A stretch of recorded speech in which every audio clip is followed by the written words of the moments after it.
controversial trial on the John A. Ramsey case. Hailey and I were on the prosecution, and Genevieve and Aubrey are on the defense. So we would like to start our opening statement by saying that we know through evidence that it is clear that her family was directly related and involved in the murder of John Z. Ramsey, and that they should be put away, locked up. We need to find a clear connection here. We plan on showing to you, and that it could have been an upset mother who uses her daughter, a beauty pageant queen, as a prop, a jealous accidental maid from a beloved brother, or even her father who sets things up. All the evidence points that it couldn't have been an accident. So, I'll let the defense make their opening statement.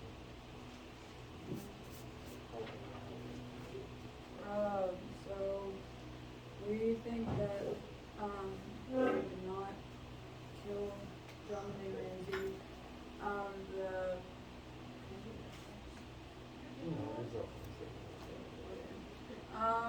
None of the DNA really matched at all, and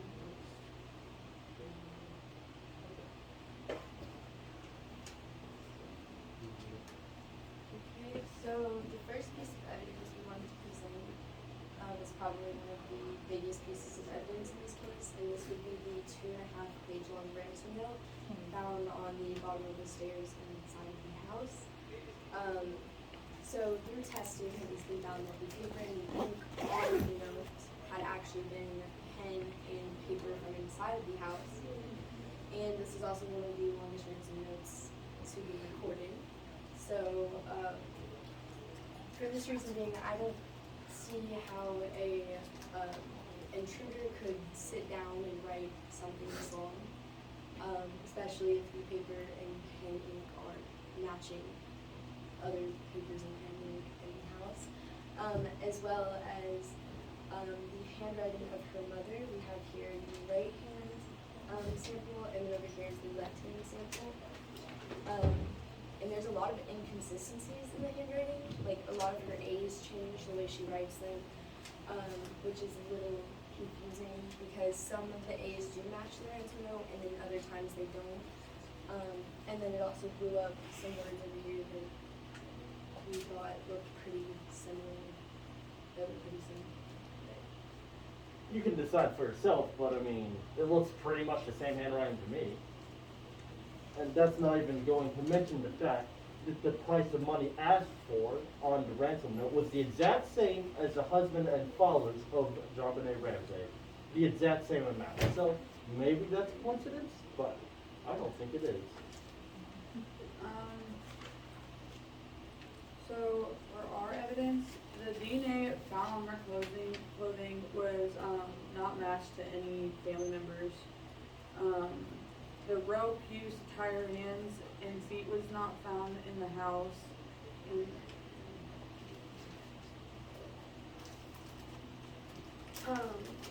The pubic and auxiliary hair found on her clothing wasn't a match for any of her family, and there was poor preservation of the crime scene. Also, the police completely forgot to check the basement when they were going down there. Well, when they were searching the house for her, and then once the parents found her, they contaminated the body and the crime scene. So they should have her. How convenient that they just happened to contaminate it.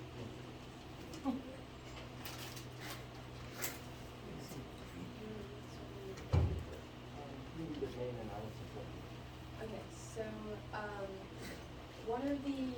another key piece of evidence that we found is that the garret used to strangle John Doe was actually a broken paintbrush handle from her mom's art kit, as well as there was digested pineapple found in her small intestine, and there was a bowl of pineapple found in the kitchen, and the only person's DNA to have been found on the bowl of pineapple was her brother's. And with how far the pineapple had been in her digestive tract, they said that she'd eaten it approximately 2 hours before she had died, and this wouldn't make sense considering the parents had said she had been asleep since they came home at 10 p.m. the night before, and they put her to bed, and she hadn't been fed since that dinner.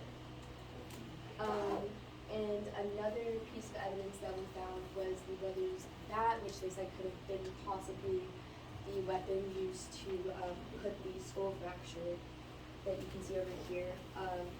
And with how large the fracture is in her skull, I can see that being a pretty good match for the weapon being used on her head.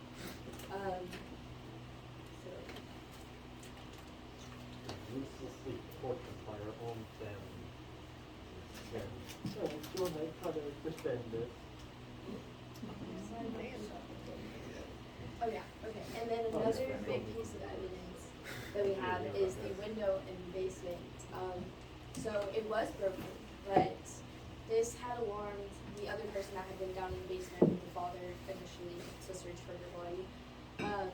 And it alarmed him, but the father was like, I'd broken the window a couple months ago, I locked myself out of the house, type of thing. Which is strange because they were saying this could have been an entry point for an intruder, because as you can see, the window is broken up here, the latch is there. You can easily slip your hand in there and maybe unlock it. But the problem is, there's a cobweb that was still there. So with how far this window opens, it wouldn't be possible for somebody to fit through there, especially a grown adult, without disturbing that cobweb. What if they have some magic spiders or something? So therefore, there was no forced entry, and the doors were locked, and this would have been the only entry point, and it was undisturbed. There was no glass found around. Was there? No, No glass. It was already broken into. What a coincidence. I don't think that's suspicious. You think it's suspicious? Oh, what's that card? Sounds like we're getting something Okay. to At the end of the day, there's really no hard evidence against the parents. Yeah, that's where she was stabbed. she wasn't stabbed. They said, well, we were gonna do this. Well, this is, she got stabbed. What is that like? So, supposedly this is like, they think it's a taser, but it could have been like a train track or something like that. I don't know if they're on the video.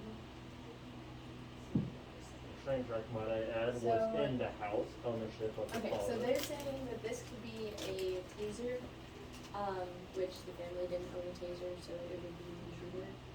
But we have a video here to rebuttal that.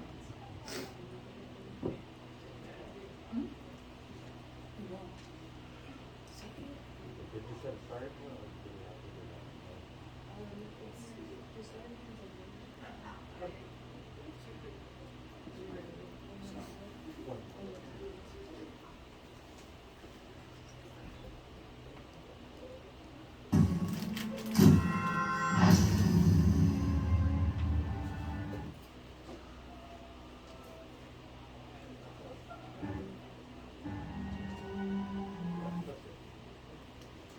A clinical psychology. We're here on the set of the case of John Benet Ramsey.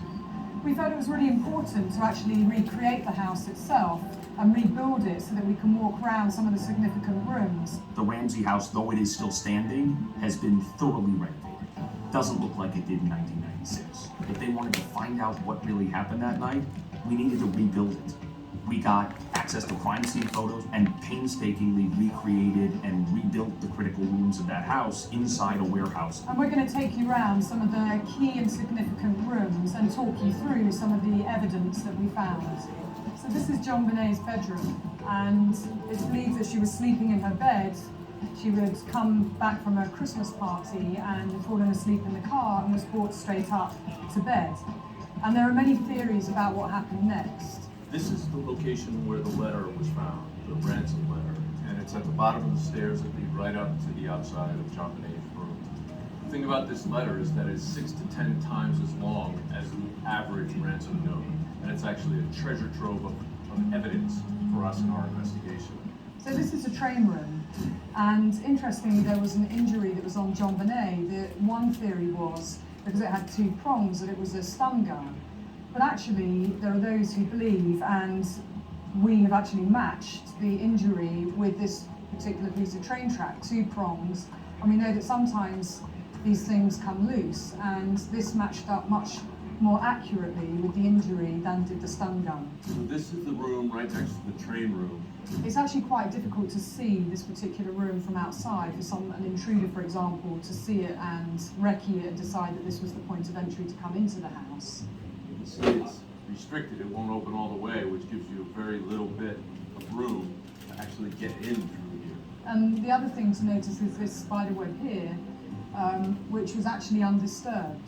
This is the room known as the wine cellar, and it's where John Bonet's body was found. You know, there was a very odd sensation when we both walked into.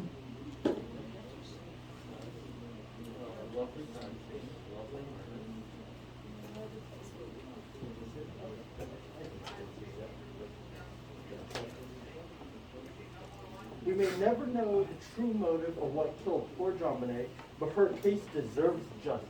And I believe we have shown clear evidence that she was in fact murdered by her own family. From the fact of the coincidental things such as the family contaminating the evidence, the already broken into window that the father just, happened to not replace earlier with no glass found around the door, the undisturbed cobweb, the window that wouldn't even open completely, so you'd have to squeeze into, the ransom note that was 10 times longer than the average ransom note. I mean, think about how long that would take to write that. The paper and the pen were both from inside the house.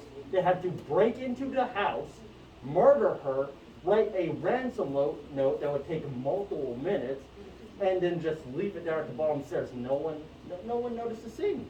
No one noticed the scene.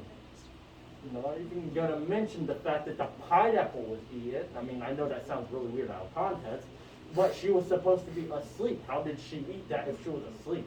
That makes no sense. So clearly it shows that her family was involved in the murder. Even if you want to say it wasn't directly, there is no way you can deny that clearly the family has played a very heavy involvement in the murder of John Bonet Ramsey. A daughter and sister committed. Try and defend this. Defend the murder. At the end of the day, John Bonet Ramsey was loved by her parents very much, and there really is no evidence against them except for that it happened in their house and that they found the body and contaminated it. But how would you react if your kid was on the ground and you wouldn't go and pick them up and be like, oh my god, they're dead? Yeah. But all they have is circumstantial evidence that can connect them to the crime that they supposedly did, but there really is no evidence. So. They just gave her 5 pieces of evidence.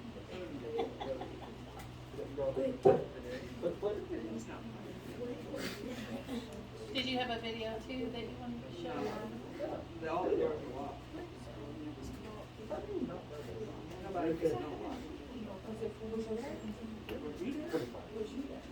Well, we got watching that, everyone. If you're a homeowner in Kentucky and you're still paying for electricity, So any of y'all that's an scared? outrage. John, why do you think John Bonet was killed? Well, I've had 2 different very experienced people interviewed over 5,000 of the worst criminals and became this pretty good profiler to predict who did this or what his characteristics are. And he said, this is not about your daughter, this is about you. Somebody was either very angry at you, or very jealous of you. And this was done to hurt you. And I was like, oh man, that's a hard pill to swallow, number one. And number two, I've never met anybody that mad that I know of. Can't imagine that. He said, you may not even know. It's just somebody that this was done to hurt you. And in my mind, those are conflicting theories, but then somebody said, well, maybe it was somebody that was trying to hurt you and they were gonna kidnap your daughter, and that failed. So I thought, well, that makes sense. That takes these 2 very experienced people and their theories are compatible. I think he's right, I'm afraid to say, but we won't know. So basically, even the dad thought that like somebody could have been out to like get him because people knew him very well, and there's reasons for people to come after him and hurt him like that. Do you have a citation?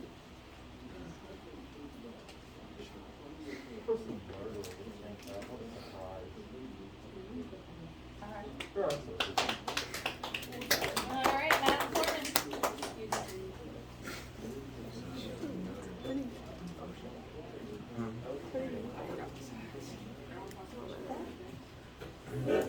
Jemiah, you have select votes? You're the foreman, right? Ms. Sharp, I don't know if many of these fell, but some of them did, so they might be underneath. Okay, Kyra, we did, Oh. yeah, can you see if,